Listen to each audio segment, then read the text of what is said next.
Ladies and gentlemen, children of all ages, it's time once again for the CryptoManiacs podcast. Exciting times everywhere happening on the blockchain. The pegs have been broken. Things mooned and fell down. And Task, how have before we introduce our guest here, we got to make sure Task is okay. He hasn't rage quit. He hasn't sold all his hive, and he's done. He's moving over to MetaMask related stuff. You okay, Task? From all of the craziness. I was thinking a blurt would be a good next step to go to blurt and take our writings over there. I can't do it alone, John. I need your agreement so we both go together. So this is something we'll have to hammer out to see if we can become blurters. Is that the term, blurters? Yeah, interesting stuff about Hive and HBD, and the Koreans were at it again, and this is nothing really new. So other than that, I'm immersed in Leo Glossary, so you know where to find me. That was exactly what I thought when I saw the pump. So, there goes the Koreans. Yeah, anyone got an Upbit account? You can leverage some of that stuff. Anyways, Logical Dude is back.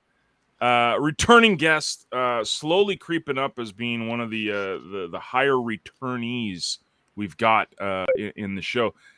No badge for that, but you get high fives, I guess. I mean, that's all we can do right now, right? I mean, man, we'll take some Hive 5, guys. Hive. What happened to that, man? That disappeared. I guess. Well, who was that? Nathan Mars that started that. Yeah. I don't know what Nathan. The Hive 5.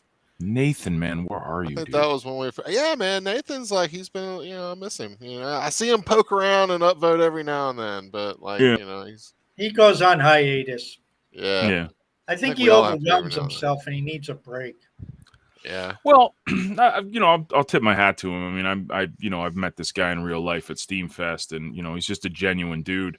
And he busted his butt, man, for the legacy chain, the previous chain. He went all out. I mean, that guy sold crypto to get more steam at the time. He went all in on the Twitter stuff, and then there was people in the community that were literally like pooping on him. Like, oh, this Twitter stuff isn't working. Oh, this is stupid. Twitter this, Twitter that. And I was just like, here's a guy that's like, he's not getting paid for this, right? He's busting his butt. And I think that's Hive as a whole. Like, people bust their butts, and they might not necessarily get the monetary rewards for it, but then to get smack talked by the community as well. I mean, yeah, that's not sucks, fun, man. That's not fun. Nah, I love Nathan, dude. He's a good dude.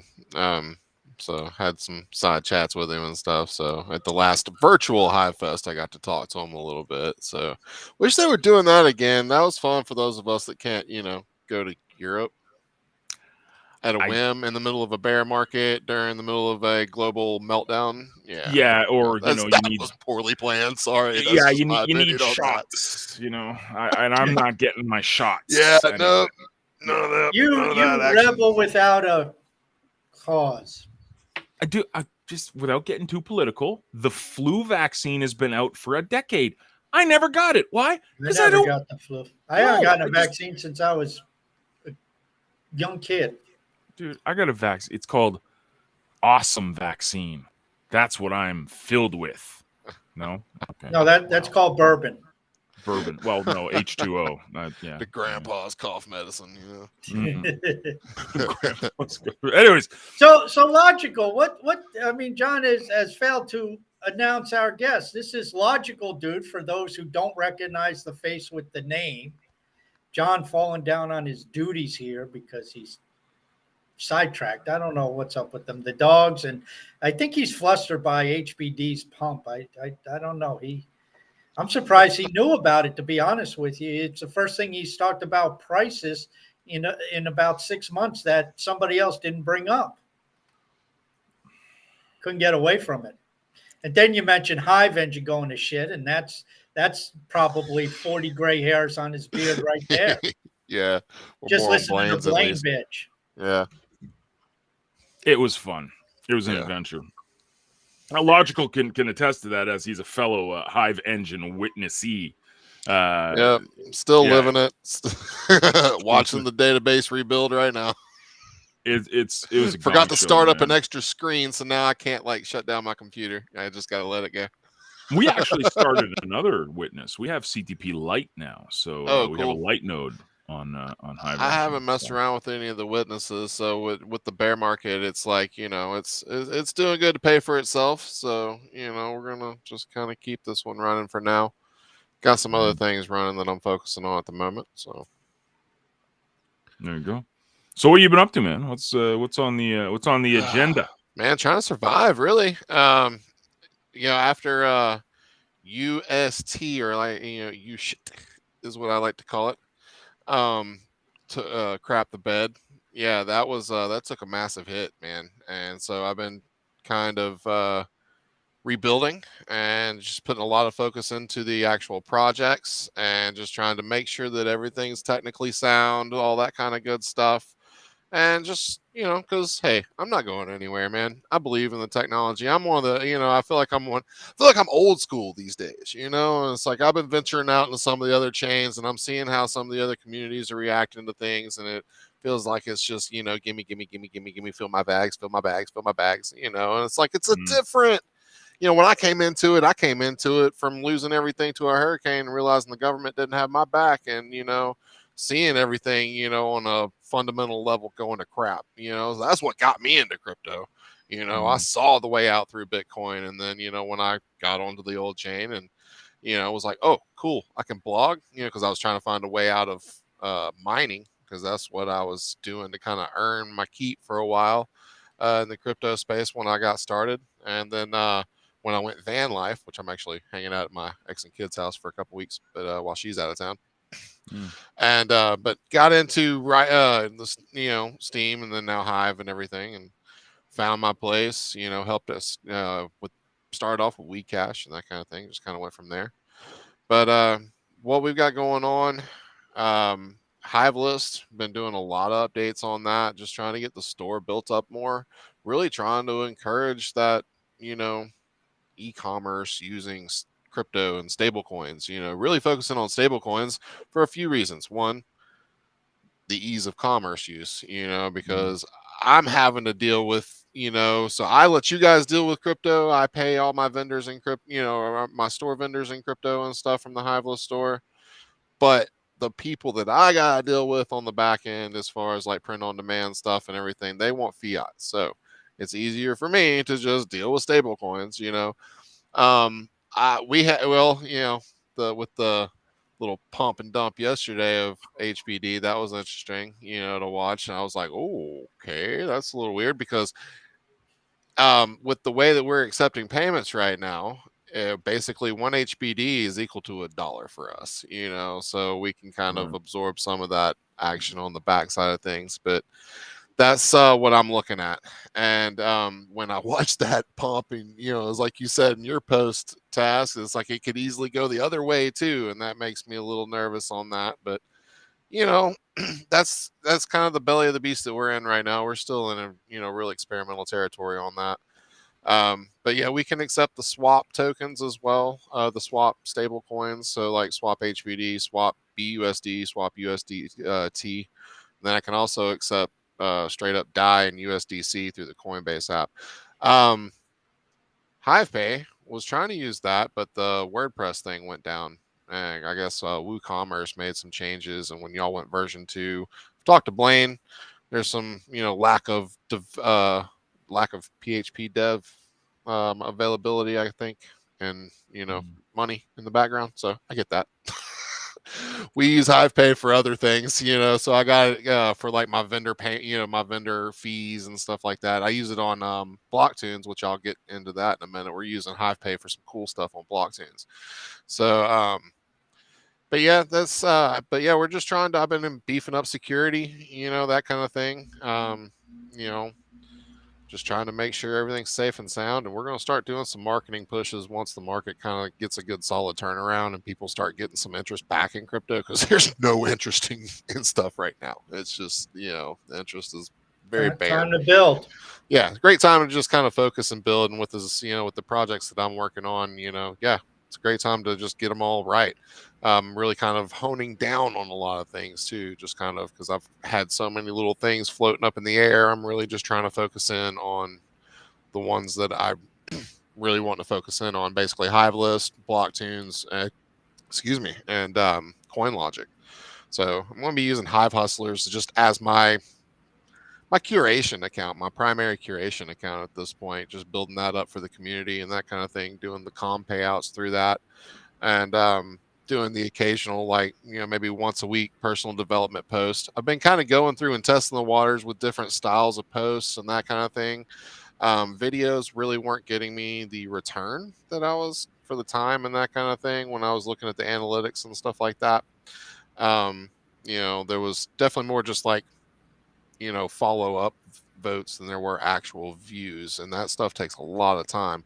So I've been focusing more on just posting and just trying to get in and just comment and that kind of thing. I like y'all's little challenge of, what was it, like 16 comments a day or something like that, to get to like 500 a month or something. So I actually thought about that, and trying to work that into kind of my daily gameplay and working it across Hive Hustlers and then kind of some of my other stuff. So that's been kind of my focus, is just trying to balance everything and trying to make some kind of money. So to make sure that I can keep the bills paid. So because with gas at, 5 something a gallon, out here, it's actually dropped below 5, but the food delivery stuff, like all my outside stuff, has been sparse, and website stuff's been sparse. And it's really kind of funny how, like, I've been applying for different jobs and stuff. Like I applied for Exodus, that didn't necessarily work out, and I applied for some other companies, just hadn't heard back. And had one of my artists tell me with Blockchain, it's like, well, maybe you're just meant to keep pushing, so that's what I'm doing, man. I'm just trying to keep pushing along. So because I feel like I'm doing something good. It's it's just going to take a while. We don't have the VC funding and stuff that all these little other projects and stuff that are in the top 100 have. And I'm not trying to make it up in any kind of like crazy market cap. I'm just trying to build solid projects and solid companies. Some of them, got some centralization to it. Some of them doesn't, whatever. It's just, we're trying to use the tools that we have to make a better world and a better economy. And that's what I'm all about right now. So. Well, the bear market exposed a lot of that VC stuff anyway. I mean, man, yeah, they got all this money, and we see how the leopard doesn't change its spots, and the leveraging and the cross pollination and the incestuous activities. One started to go down, and it's like the dominoes just started to fall.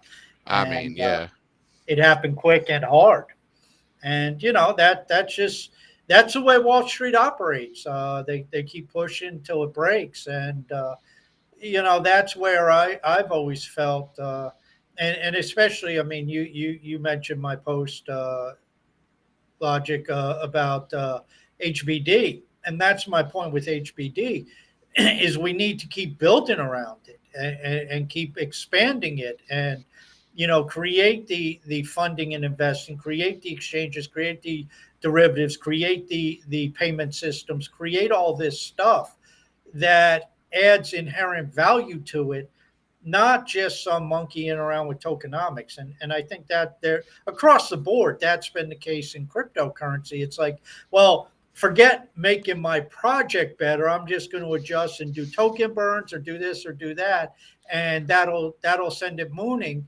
When it's like, well, why don't you just like approach things from a simple business development standpoint and make your damn product better? Make it more user friendly, add more features, make it so people will want to use it, provide a service, make it do something instead of, well, I got a token for what?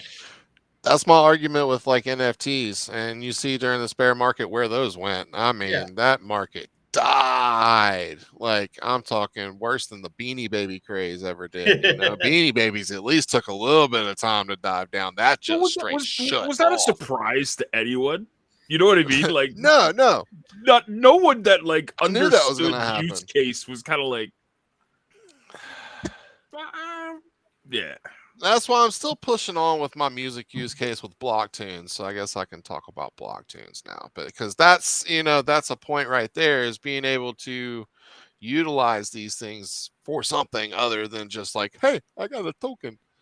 And yeah, I don't know. We got to do better than that, So with, like with the music NFTs, we're at least trying to, I want to encourage, they have the option to do private or whatever. I like to encourage the limited reproduction rights, because why are we putting it out there? Let's put it out there. Let it spread, and give, and with the use case, you can give somebody royalty free rights, so like a content creator can then use a song in the background of their video or something like that and not get pinged on it because they own the rights to do that. That's something that can be sold through an NFT. NFTs can be used for ticketing. It can be used for different use cases like memberships and things like that. I found a really awesome protocol called the Unlock Protocol for different EVM chains and that kind of thing. So you can use that for all kind of stuff. I've been toying around, monkeying around with a few things, started my own little NFT release using that as the minting thing, because I'm for the logical DAO. I did that kind of as just like a, playing around with stuff, really. Just trying to build something for the company, and it hasn't really gone well, but I hadn't really promoted it all that well either. That's okay. I've been letting the bear market just work itself out at this point, and I'm just getting my structure and my foundation all built back up, is really kind of what I'm trying to do. But that's, with blockchains, we're trying to utilize NFTs to that use case, getting back to that conversation.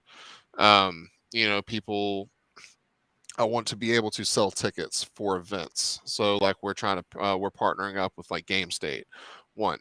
And so I'm trying to work up a deal to where we can even like handle most of the event booking for them. Like as far as like people coming in and actually booking events and kind of stuff. I told them I would help, build, a little bit of a infrastructure for that. Gotten a little sidetracked on that. But we were going to use the whole Polylist site for that. But now that they've expanded to Binance Smart Chain, I'm thinking of something a little different. We may just take it all under the reins of HiveList or something like that.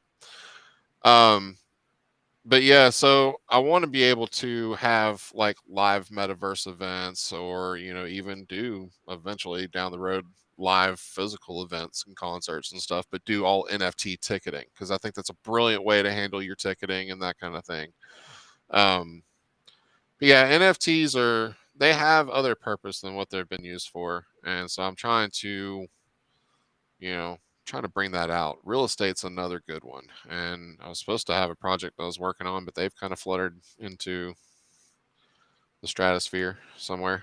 Yeah, so the problem with real estate is it's so regulated, and each state has its own rules, and really it's going to take, depends on where you do it.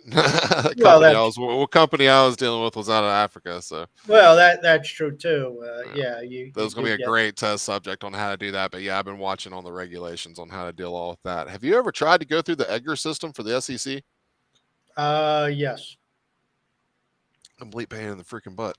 Yes, it's about as much. That's why people don't do it. It's. I think the problem, and maybe you can tell me looking at it. I think it was developed so long ago. I think it's all like just built on ASCII code, and they kind of threw a Windows front end on it, and it's just not very intuitive. It's not very friendly. I think it was. Yeah, I think it was built during like Windows 3.1, and it's never been upgraded since. Yeah, something to it. I mean, you look at it, and it's like it looks like it. It looks like an archived website. You go through the Wayback Machine, and it's like, oh, this is what shit looked like in 1994. Oh wait, that's what Edgar looks like today. Like it was built in 1994. Yeah, they haven't upgraded it. Yeah, so I mean it's. Real estate, I mean, NFTs, I think have a tremendous future because they're very flexible. Anything in the physical world can have a digital representation, a digital ownership structure in the digital world. And I think that's important when you start talking artwork, collectibles, your Beanie Babies or Cabbage Patch Dolls, if they still have any interest. Obviously real estate. I mean, anything with a title, a deed, anything of that sort, I think is great. But then you start getting into things like royalties, intellectual property, stream of payments, permission, all that stuff. It really expands upon it. That A lot of that can be handled through the smart contracts itself, yeah, as far as like automatic payments. So like, without doubt. there's a dude, like there's a tattoo shop here in town that, or around the area that I'm staying at, and this guy is like a lifelong collector of like all things awesome old school cartoons, like the old Ninja Turtles. He's Mhm. got like every Ninja Turtle toy still in the pack, like all along the walls, all the GI Joes, all this and that, a bunch of like artwork that he's done, and like scale, like on skateboards and stuff like that, and hanging around everywhere. Everything that's like he's done and this kind of, or he's collected over the years. I'm like, bro, you can still hang on to all this in your shop, but like mint every piece as an NFT and then sell And then that sell stuff, and tokens then against it. just sell the tokens against it, and just let people, it's like, if you want to come visit it, but here it is, like this would be a cool way to do that, Yeah, that would be awesome to do. That would be actually I fun, think from Hive's perspective, and maybe I'm off course here, but it's real intriguing. Over the last 3-4 months, John and I had a number of developers on, and we had Hou on, and some other people who are familiar with Half and what they're putting together with that in terms of the capabilities of eventually building a smart contract platform on there. I think if we get that through Half, what you're talking about puts Hive right at the center of that, because I think Hive is such a unique decentralized database. And I've been saying this for a while now. I mean, the database of Hive is not like blockchain, which resembles a bank where it's just transactions. You yeah, actually have a blockchain that's like Medium, a database that's like Medium or Facebook, where it's got all this content. And because of the custom JSONs, I think we could create NFTs on something like the Half, a platform like the Half, do it very inexpensively, code it based upon the serial number of the particular Ninja Turtle or whatever. And then, you just start to create a smart contract tokenization NFT application where it's in a native language. It's in Python or whatever. It's not in Solidity. You just Somebody just writes up a smart contract and they've just reproduced and adapted. And look at what you got. All of a sudden, you can have all these things tied to Hive, and it's like, okay, who owns this Ninja Turtle? Well, there it is. There's the yeah. NFT. I wish there was, yeah, I wish, that would be cool if Hive itself had some kind of base layer way of doing NFTs. So I honestly don't know anything about what you're talking about. I might have to look into all that. But Well, yeah, what gets me, I go think ahead. the inclination with the base layer is to keep that as tight and as smooth as possible, and not put anything in the base layer that doesn't need to be there. Because as Ethereum found out, I mean, block trades lives for scalability. And Yeah. the way to scale is to have as little shit in there as possible and as few operations at the base level. It, And so I think that's where the half is, just to let you know, it stands for Hive Application Framework if you haven't looked at it. And it's a layer 2 solution that's going to allow the developers to tap into it using their own coding language. And all the blockchain information and updates will be fed into the Half. So you only have to adapt your application to the Half. If there's an update in the blockchain, block trades and Hobo and all those people will take care. Gandalf, they will take care of updating the Half. So you don't need these developers to worry about their applications getting zapped because there's an upgrade to the blockchain. As long as they are still up to date with the Half, all the upgrades will be made between the blockchain and the Half by the experts who handle that. yeah. And so then you can have all kinds of databases built and all kinds of information just built on their open source, so developers can come in and grab what they need. And at the same time, what Ho was saying is it would be very easy to build the smart contract platform on Half, which then would be that layer 2 solution, of course, tying into the base layer with what needs to tie into the base layer. Yeah. My thing is we don't need a monetary gatekeeper for everything second layer, that's going to cost, No, a it's got couple to be very $1,000s to build a site, kind it's of got to thing be right off the very bat. inexpensive and easy to spin up. It does, and that's why I split off, and I'm using like for Blocktunes, I'm using Binance Smart Chain for the NFTs and for the DAO purpose of it, because we got the DeFi aspects through that I can tap into. There's really awesome. You got Pancake Swap, and then eventually get back into Cub. But I actually had a financial advisor tell me to just stick with Pancake Swap now because it is the better known one to people. If you start digging into some of the smaller DeFi chains, people are gonna probably get scared off. So I'm sticking with Pancake Swap on for the DeFi aspect on Blocktunes for now. But that's all Binance Smart Chain, and then I have tools that I can use that all it just costs me is gas fees to create these smart contracts, and that kind of thing, So I know my way around Remix and that kind of stuff enough how to deploy smart contracts onto the blockchain. I know how to set it all up, through Etherscan or, BSC scan or whatever it is that I'm using, whatever chain I'm using. And it's, I can use all these different chains. So that, but with Hive, we don't have anything like that. Like Deluxe, I know they're trying to do something, but it's still like for the non-technical guys, it's still not ready yet, kind of thing. Hive Engine's got a nice little system going, but it's like, you got to pay, arm and a leg to get something started, there versus just, having the tools to just plug right on in and that kind of thing. So that's where I think, having just something on base layer, but then, you got something like this weekend. Again, I'm a Hive Engine witness, but I'm rebuilding my node right now, but the chain goes down, that secondary chain will go down. Well, what happens to all those different sites, Hive list, CTP talk, Weed Cache, or even Splinterlands talk, all that kind of stuff, tribal decks, B swap, all that goes down when, when the secondary chain gets messed up. So if it's not having to rely on like a whole secondary chain system, then and you're working just basically you're still working your decentralization off the first layer and just tapping into what you need to tap into on an easy just kind of plug and play level. That's how I think we're going to eventually scale and go in for that. But yeah, no, I'd like to see what they've got going on. That's just I think you my mentioned thought process behind it. I think you mentioned Deluxe, and we did have Steve on here not too long ago, and Disregard Fiat is his name on chain.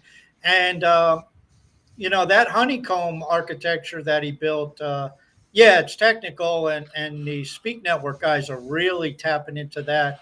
And I'll be interested to see what they roll out in the next 4 or 5 months. They're evidently getting closer and closer to having some working prototypes rolling out. And they understand. I mean, Dan and Matt, who aren't programmers, they got about as much technical know-how as I do.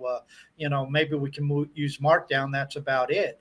But they're looking at it from the perspective that you just said. And John often talks about. He likes Apple because it's one button. These things have to be user friendly, and that's the problem with this whole industry. Is it's still you have to have. Okay, you don't need a PhD in computer science, but you better have at least an MBA or at least a BS in it. I mean, it's just not very friendly. It's not intuitive. But then again, if you're old enough to remember the early days of the internet, that wasn't very intuitive and very easy either. But the entrepreneurs got in after the geeks got in, and the entrepreneur said, okay, we need to build these apps, but you can't have them make them simple. We need a web browser because people aren't going to put in an IP address there. Just let them type in a word. Yeah, no, and it's one of those things that I come from that UI side of things, that user interface perspective. I worked for Apple for 8 years, so like I come from that side of things to where, they try to make it just stupid simple for people, and you have to trust me. I've talked to the end user. you have to make it stupid simple if at all possible. I try to make my stuff as simple as I can because this is a very complicated world. And, when you're having to deal with these wallet structures and, that kind of stuff and having to explain that kind of thing, then it can, that's where you lose people, and I get that, and I know that we're still in a new phase to where it's hard to be able to break stuff down and explain it to people on a very easy level in some cases. And that's where we lose people when we're explaining blockchain and that kind of stuff at all, you know. But yeah, so at least for your tools, you got to make it as easy as humanly possible to get this stuff built and going if you want people to be able to tie in and be able to expand it. So yeah, I'm interested to see what they got going on. I'm personally lately, I really like what the Speak guys are doing. I've been riding along their coattails. I don't know if I was one of the first ones to do it, other than the demo guy, but I got a breakout community done for Blocktunes. So we got blocktunes.social. So if you are a musician on the Hive blockchain, come on and go to blocktunes.social and come and post your music up there. So we are, trying to grow our little community as well. Blocktunes at its core is we're trying to be basically a distribution company more than anything. It's try to help people to get into the music industry, be as decentralized as possible. So like at this point, I've made updates to that one to where artists have control over their store. They can put their music up. They don't need me to intermediate with that. They can put their own music up. They can mint their own NFTs on the marketplaces, that kind of thing. But we have to handle the distribution for the mainstream stuff, and because we handle the payments on that kind of thing. So that is how we handle that. So we're just trying to so anybody can come and just join Blocktunes Social if you've got a Hive account and just start posting music up as a post there. Cool. If we see it, we'll discover you and that kind of thing. That could be fun. And we'll, do some, we're going to start doing some little community posts once we start getting built up there. But we're here to help musicians kind of take back the music industry and trying to do that through blockchain. And if I can get a more like non-centralized version of an NFT marketplace kind of stuff going here on Hive, maybe through the half or something like that eventually, or if the deluxe structure makes it a little easier for me to build with that kind of stuff as a non-dev, I literally want plugins that I can put into stuff. That would be fun. Yeah, that'd be cool. But for now, it's on Binance Smart Chain, and because that is it's still technically a layer 1. And the reason we did that is because it's also integratable with Hive, because you can go through Tribal Dex and through Hive Engine and swap over. And then now we've got HBD, which I may have to find a use case for now. So figure that out down the road. But trying to just keep up with everything and just trying to make all this stuff as tight as possible is, it's a big enough job. So, I don't know. Kind of lost myself there. Sorry. No, it's quite all right. I mean, that the music DAO is something that one of the reasons why I touched base with you again, because I did see that you did do the breakaway community and did find it to be rather easy and stuff like that. And, that's the stuff John and I talk about all the time: ease of use, utility, use case. We get on our Friday question and answer session. What is it, John? I guess every week, almost every week. Well, what token should I invest into? What do you think of this? What do you think of that? And it's always the same answer. John just kind of like lights up when this goes. It's like, how many times am I going to answer this question? And he just says the same thing: utility, use case. What can you do with it? That's why he likes Hive. I can do something with it each day. And it's not confusing, and he doesn't have to deal with MetaMask and any of that other stuff. And, I think there's a lot to it. And then the other thing you add to this is, if I want to engage with John and send something to his wallet, I mean, it's an account. I have it memorized. It's not too hard to remember his name. Exactly. I don't have to remember 64 different letters and numbers and characters together to try to find him. It's just, okay, what's his wallet account here? And Well, that's why I'm setting up the DAO so that, I just pay. The money follows the tokens, so I don't care what their wallet address is. Well, yeah, if you automate anything, that Yeah, makes it a lot that's easier. what's beautiful on that. But yeah, Hive has got that. Like, just to pick up on that point, Hive has got that very unique case to where you've got the human readable address that is your name on the blockchain. You can build a business behind that. You can, you build your brand behind that. That is your identity on the blockchain. So you need to, make it a reputable one, because hey, you got a reputation, that's tied to it. Hive, going back to what we were talking about with NFTs, a Hive account itself is like the perfect use case as an NFT. It is an NFT. It's a non-fungible token. It is you have to have an account creation token to have a Hive account, to get one created. So if you think of it that way, an account creation token is an NFT, in a sense. So, because you're creating that account that can't be, it can't be exchanged for anything else. Well, you're turning a fungible into a non-fungible. Exactly. So that's, so if you look at it that way, that's kind of, it's kind of a cool way to think about it.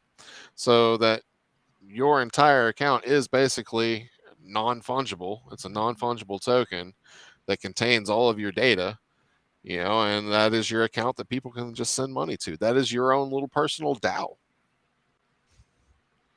Especially if you turn on, like automatic voting or something, then it's just automated. Well, John and I also talk a lot about approaching this like a business, and it is. It's we are all our own online business, and yes, you got like CTP and you guys you're doing on all your different projects, and so there's projects, but John posts every day. You post most days. The posts you put up have a certain level of, what's the word I'm looking for?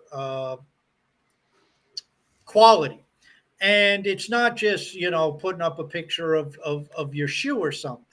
And it's conveying a message. And it's like you said, it's that reputation.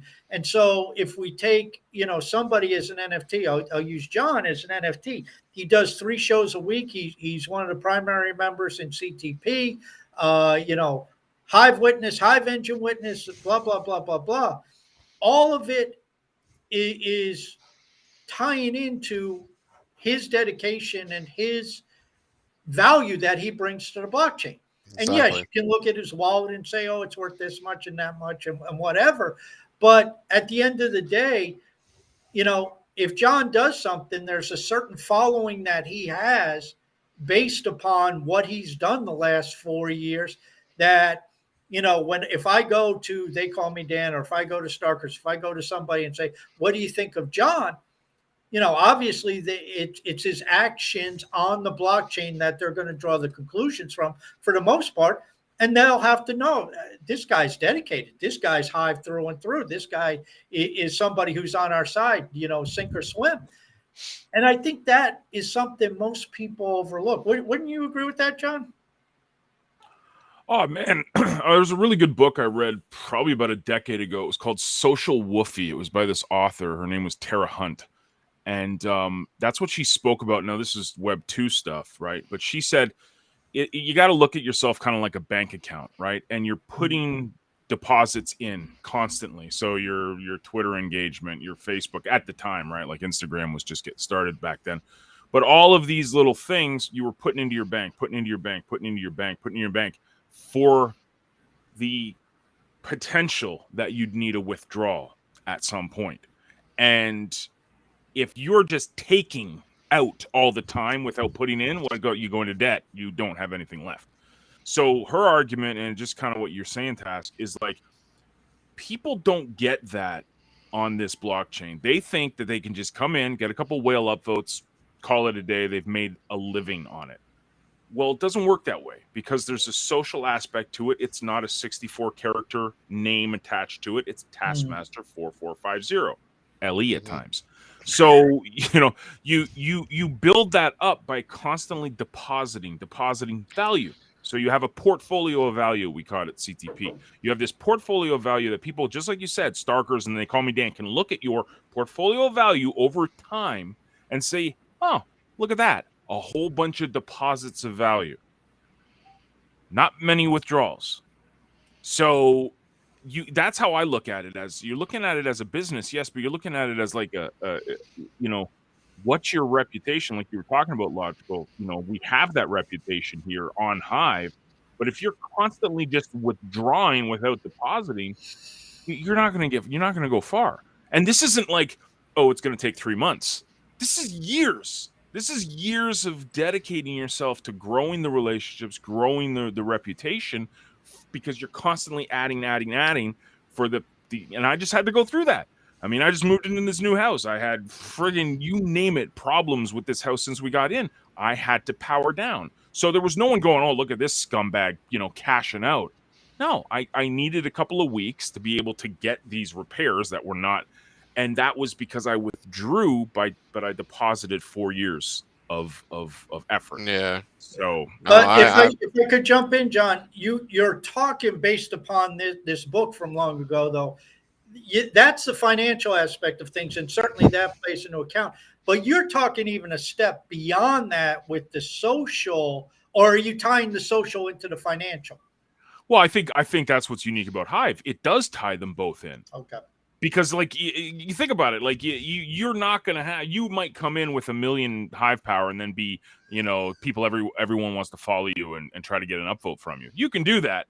Not everyone is blessed with that. So a lot of us have to put in the grease or the elbow work. We gotta dig the ditches ourselves. Yeah, we've got to put in the work. Keyboard warriors. I was this guy came over when he was looking at some of the house repairs that we were doing, and he's like looking at my hands, like that's what these contractor dudes do. He's like, you've never done like a hard day of work in your life, have you? I'm like, dude, you don't know how hard it is to type. Okay, like let's anyways. I digress. But yeah, I used to dig fence posts. I tell him, hey man, how many fence posts have you dug on? It's like, I grew up on a farm. It's like I can do it all, brother. So there you go.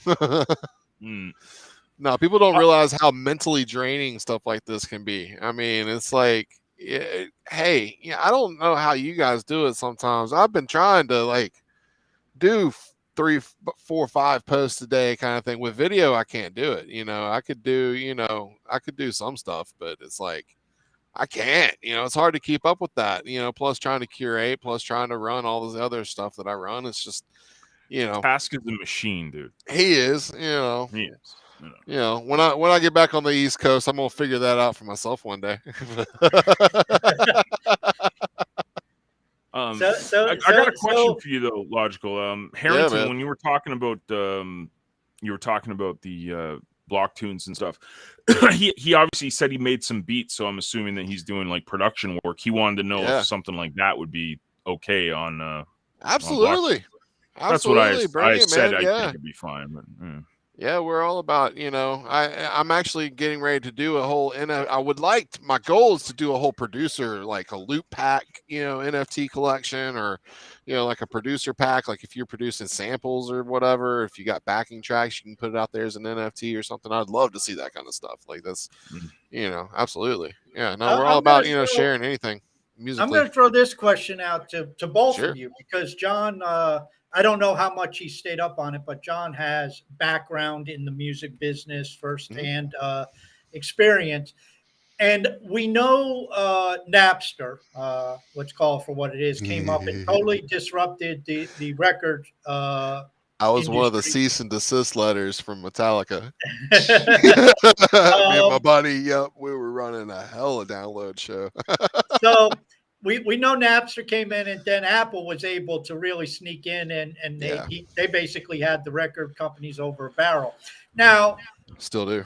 15 years, 18 years, 20 years later, whatever it is, I guess it's closer to 20 years now, is the industry, in both of your opinions, primed for disruption? Obviously, Logical, you're trying to decentralize things with this DAO you're building. How do you see what points of vulnerability do you see with the record companies, and how do you see NFTs or these payment systems or decentralization or what's going on? I mean, we had Raven on, John, what, maybe about a year ago or 8 months ago or something, and she's trying to do her stuff. Is She's this a part of industry? blockchains at this point. Yeah, is this industry really primed for major disruption again, or is it something that we're kind of nipping at the edges, and I don't know if it'll be much. What do you both think? John, you want to chime in? You haven't talked as much as I have. Dude, that's a good thing. Trust me. When I start going, well, okay. So 20 years ago, that's actually when I was right in the midst of it. There was a movement happening. I don't know about all genres, but pretty much like in a lot of urban music. That was ownership of your publishing, ownership of basically your own record label. That was the movement. So there was always this. It's like a necessary evil to get a record deal. The necessary evil for the publicity and the marketing and the all of the hype and the videos paid for. There was a necessary evil because at the core of it, artists were kind of rebels, right? They wanted to put their art out there, and they wanted as much control as possible. So the DNA, and we can even go further back. We can go to the 60s and 70s with the Grateful Dead. I mean, they pioneered the entire let's own our own stuff. Like, okay, the record labels can get their little percentage of the record sales, but we're going to own our merchandising, we're going to own our fan clubs, we're going to get the bulk of our live touring revenue.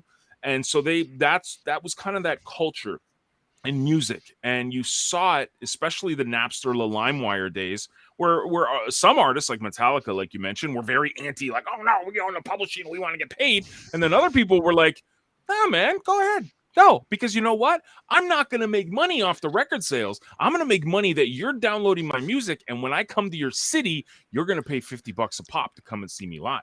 Right there. My first album, man. My first album, when it came out after a few months, I'm like not seeing anything, coming in through the distribution hardly. I did it all like self, independent release and everything. It's like I've been promoting the crap out of this album and everything. Yeah.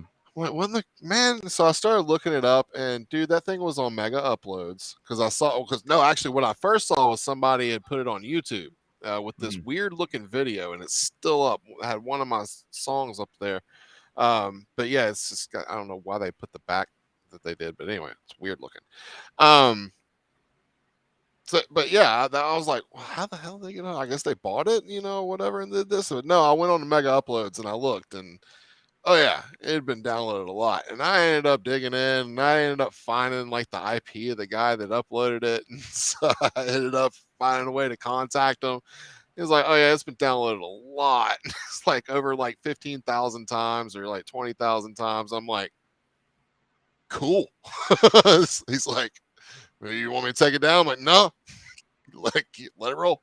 It's like I'd rather people listen to it than not. I don't care. It's like I knew how much. It's like we had this when streaming services came around. When Spotify started doing the streaming service and stuff, there was this grand thing that oh yeah, no, it's people are gonna make money on streaming. No, dude, that's the biggest rip off in the industry, man.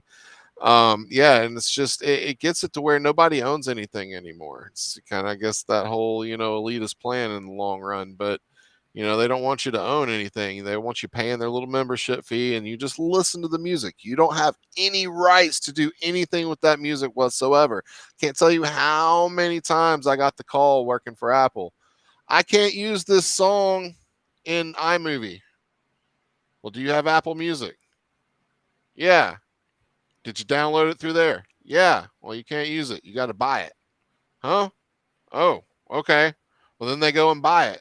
Well, because they first downloaded it through Apple Music, they've still got the DRM copyright version in their library. So then we got to fight that battle of deleting the original file. Then we got to go to the iTunes store and download the fresh version and all this kind of stuff. When it's just like, you know what, man, that's just ridiculous. Blockchains, you put your music up there, you sell it. If somebody wants to download it, they can download it and they can use it, if they can listen to it, offline or however they want to listen to it. If you sell it with royalty free rights, they can download it, and guess what? They can use it for, creating stuff. If you create, producer packs or whatever, sell it how you want. We try to give people free reign over that. We only take a cut, of the stuff that you sell through our store or through the NFT marketplace. We get a small cut of that, but actually our cut doesn't even come to me or come to, the people that, I got a couple people working with me on this project. It goes to the DAO. And then we get paid through revenue on the DAO, just like anybody else. Like, I've got to put into this as an investment to get money out of it, just like anybody else does. And we're trying to expand that. So, like with like when I got Raven on board, you mentioned Raven. Just recently got her on board with Blocktunes. Moved 5 of her releases over from her old distribution onto us. So we took command of her that distribution for her. And went very well. So I was really happy with that. So that was like the big test, and I'm glad she was very patient with everything. And so it was great. I love working with Raven. She's awesome. But yeah, just want to bring more people on like that. Just trying to that want to think outside the box. So like when you come to be an actual like artist with the Blocktunes interface to get your store and all that. We have our opening act, and then we have our headliners. All right. So the opening act it's a $10. Basically, you're buying a token, so that gets you a token in the DAO. So you're going to get a little monthly dividend when we get dividends started. Kind of thing. It's just like, part of your payment for listening, for streaming and that kind of stuff. But you can also mint NFTs. You can, basically take control of your artist store and, put up your own banners and that kind of thing, and put up your own merch and that kind of stuff. And then we have our headlining package. So the headlining package, you're going to get your own like artist page, like a featured artist page, as well as you're going to get your own NFT collection. So if you want your own, instead of having to mint in the like open, we call it the open tunes collection, where everybody can mint music or whatever. If you want your own little marketplace, we can set that up for you as well. And that'll be in that package. Plus the headliner package gets you unlimited releases, period. Because we have an awesome distribution company that I'm working with. And so, yeah, so if you want to get out there to the mainstream area, we can do that.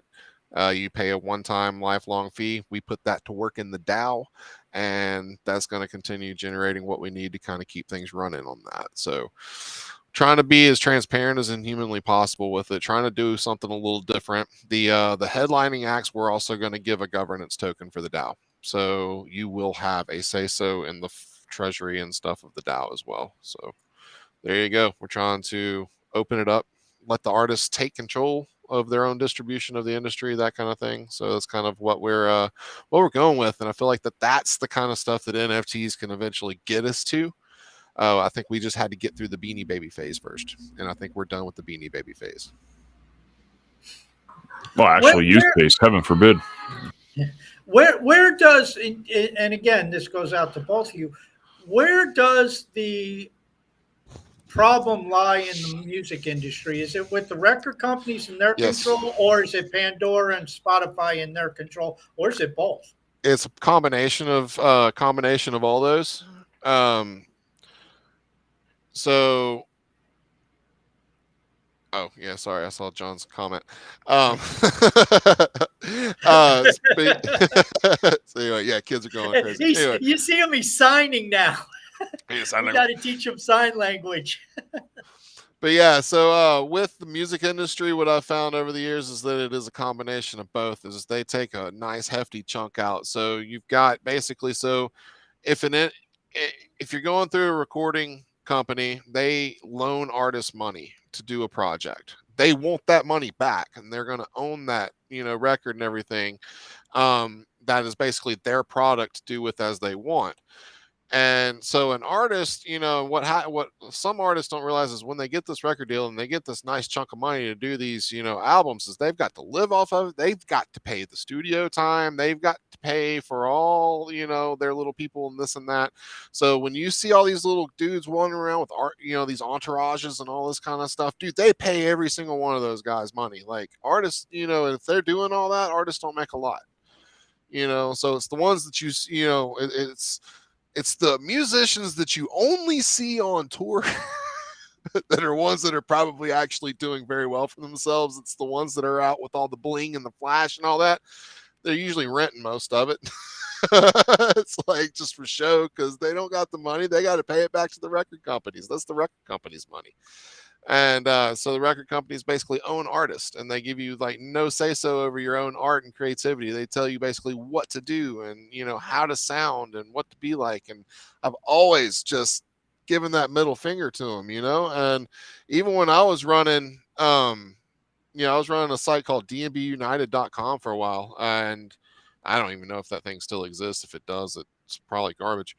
But I built up a site that it was at one point one of the bigger like drum and bass promotion sites in the world. I was dealing with the likes of Hospital Records, Metalheads, Ram. If you know anything about the drum and bass industry, then you probably know these names. Med School, all those, Viper, all the big name record labels out across the UK for that particular genre. And man, was I dealing with some hella egos. And they were just trying to tell us how our website should look. Trying to tell me how to position things on our website, and I'm like, no, this is my site. It's like, we're doing y'all a favor. It's like, we're not really getting paid. We're just, we're trying to get ad space, and y'all are telling me where to move my advertiser space. No. It's like, quit trying to tell me what to do with my site. And I just I got into a lot of battles with some of these people, and yeah, exactly. My path to fire. It's all the corporate types, and what's funny is like these corporate types, like these people that have taken over the industry, they were the ones that originally tried to buck the system in the beginning. So it's really interesting with the NFT craze brought out some of these, corporate artists. And I'm sorry to say, but like Snoop and like Ice Cube, and they're all corporate artists at this point, but these were the guys that also got screwed over by their labels back in the day. And now they own the labels. So, and now they like blockchain and NFTs and stuff like that. And the people like Kevin Smith, going outside of music, looking at what Kevin Smith's doing with the Secret Network and his, Kilroy movie. He sold basically the rights of a movie as NFTs, so people that own the right, they have a say so over what happens with the making of the movie and all this kind of stuff. It's like really cool with what they're doing, and so I'm interested to see in what some of these, like I say, newer corporate types, the ones that are actually coming in and taking over, are going to do with it. Like I would love to see what Ice Cube and Snoop can do with some NFTs and stuff like that, as far as ticketing rights and merchandising and stuff like that. Because honestly, it'll only solidify what I'm doing, and the direction that we're going. Well, but that's if they're doing something. I mean, I don't follow close enough, but are they doing anything, or is it just a money grab? Where Snoop is selling, all these NFTs, or I see a lot of that with celebrities. I think it's just a money grab. It could be just a money grab. When I heard the interview with Ice Cube on Decrypt, .co a few months back and talking with him, he's like genuinely like really likes the idea of why this is all existing for the artist and that kind of thing, to give the artist rights over it all and that kind of stuff. And hopefully they're starting to see that. It's a slow roll. Like there was a start for a push for music NFTs and stuff out there on crypto Twitter, and then it died off quick when everything crashed down. So again, just playing the bear market building game, waiting for stuff to kind of rebuild. Because by that time, I'm going to have a nice solid structure to say, here we are. We're not just hype. We've already built it. So that's kind of where I'm at with it at this point. So just building and going with it. If I'm not, because I'm not making a lot of money off of it right now. Hardly, much at all. But hey, I'm having to power down from Hive, but that's what Hive's, that's what it's there for. So that's why I got to, boost up my content game so I can keep feeding that machine, you know, because at this point, I haven't made enough US dollars, and I'm actually proud to say this, to even file. So so I'm gonna keep this game rolling as much as I can. So because hey, there's awesome services like Bit Refill where you can actually pay bills with Bitcoin. It's pretty cool. If you're in the States, at least you can. I don't know where you know, if you can in other countries, but we're getting there. We're getting there slowly but surely. So we're in the fight you stage, you know. It's like, well, this is when the champions of the next bull run are created, right? yeah, So man. this is the time, man. Like, ignore the noise and just keep building. That's what I'm trying to do, man. And that's what I love about, you know, most of the engagement that I've had on Hive. You know, yeah, you do have some of the people that come in that are just really for the token or for this and that, and want to see what they can squeeze out of you and wanting something for nothing, you know, because that's, you know, what I feel like some of the younger people are coming in for is more of the, you know, getting something for nothing kind of thing. I don't know. You know, it's just like I said, I've been playing around these different ecosystems, and you see the ones that are fundamentally here for the good fight, you know, that are ones that are here for the actual purpose of why crypto even exists anyway, and that's to be the outside answer to the traditional systems. And you know, and I tend to gravitate towards those people, you know, and those people a lot of times are, you know, devs or are trying to, you see those people that are actually trying to do something for the infrastructure of the blockchains versus just being a leech. Yeah, hey, I'm an elder millennial too, man. You know, I see that comment, Blaine. But yeah. No, I'm talking more like the Gen Zers and stuff, man, that I see. Leave Like, it to Blaine. Last time he popped in, he slammed the boomers, and now he's crushing the millennials. hey man, I'll Next slam them all. Blaine appearance will be he'll take on what is it, Gen Z or Gen Alpha or whatever the hell the next generation's called. Any other questions, comments, other than Blaine in any of the rooms, John? No, it's pretty good, man. Good show. Good feedback. Everyone seemed to have fun. So yeah, it was good having you back, man. Yeah, man. So yeah, just throw out that link again. Is blocktunes.social, is it? For the so the front end is blocktunes.social is the Hive front end. Sure is. There's no token or anything for that just yet. We're just earning Hive there. You know, if you want to tag in some other tags to earn some extra tokens, that's fine by me. But come and join the community. When you post through that front end, it goes directly to that community. Other than, you know, if you're posting through Peaked or whatever, you got to make sure just to go and attach the blocktunes.social community to that post so that you can try to get it there. But yeah, we'd love to be the new music, you know, kind of front end for Hive. So, you know, really trying to encourage independent musicians to come and join and, you know, do their thing, man. We're not going to tell you how to make your music. Just make it. If you want to release it, if you're happy with it, cool. If you need help getting it mixed and mastered, we got solutions for you there too. So come check it out. That's Blocktunes Social. Blocktunes.net is the actual like main side of things. So yeah. Cool. Come check it out. Always good to have you. Logical dude. Great to have you on. Always a fun Thanks for the invite. I always Appreciate enjoy it, man. Yeah, I always enjoy talking to you guys. So thanks for having me on. Exciting to get updates on what you're doing. You're a builder on Hive. Trying to integrate Hive with everything, man, because that's my mission at this point. So, like, you know, bring it all in together. Hive needs to be like, you know, I've heard you and I've heard the Dan and Starker say eventually we're all going to be first and second layers off of each other, you know. So like, let's make Hive. I like Hive, you know, it's home for me. So let's make that our base layer and let everything else connect to it one way or another, you know. So I'm trying to build bridges out there for everything, you know. And before we sign off, one last question for John. How's the new retro social app coming? And do you have any news on it for those interested in the audience? Dude, Blaine's in the audience, so if I say anything, he will probably snipe me from across the border. So yeah, no, I'm good, man. So I ain't saying a thing. No 411 for the CryptoManiac crowd. I ain't say. He's literally got mad because someone came to me and asked if there was anything happening, and I told him, yeah, we're working on something, but Blaine doesn't want it. They went and told Blaine, and Blaine's like, dude, I can't tell you anything. You even tell people that there is no news. Like, it's like, yeah, nothing to report at all. Dot TM soon. Learn from Cal in the Sooniverse. The Sooniverse. Soon is like way out here, you know.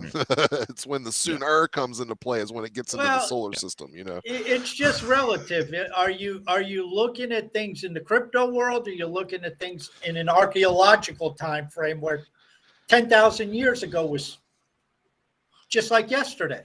Yeah, man. Hey, people in this space want things done in a week, man. It's like, I just wish for just a little bit of patience from the crypto crowd. You know, that's one thing that's like, you know, most of the people building actual big use cases don't have marketing budgets because we've gotten everything in development at this point.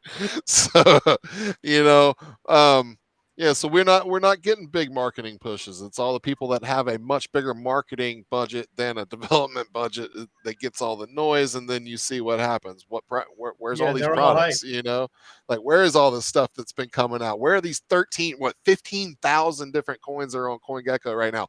Where are all these products? What are they doing? You know, most of them are garbage. You know, so. It's just, you know, I just employ everybody to do their own research and look at something more than just a market cap. Look at the fundamentals of the actual project and see what they're doing, see what they're building. So, John, throw out your word. What is it? Throw out the word for the tokens. What are you looking for? Oh, use case. Use case. Yep. Yeah. That's the key. Listen to graybeards, you know, and bald heads. Use case. Yeah. That's where it's at. I don't got a gray beard yet. A little bit coming in, but definitely the bald head. Definitely the bald head. So I couldn't even grow the beard, so I got bald head covered. But that's what I said. You know, I got the gray beard, and you guys got the bald head. So there you go. You know, thanks for having me on, guys. It was a good time. Thanks for listening in, and we'll see you on Friday. Toodles.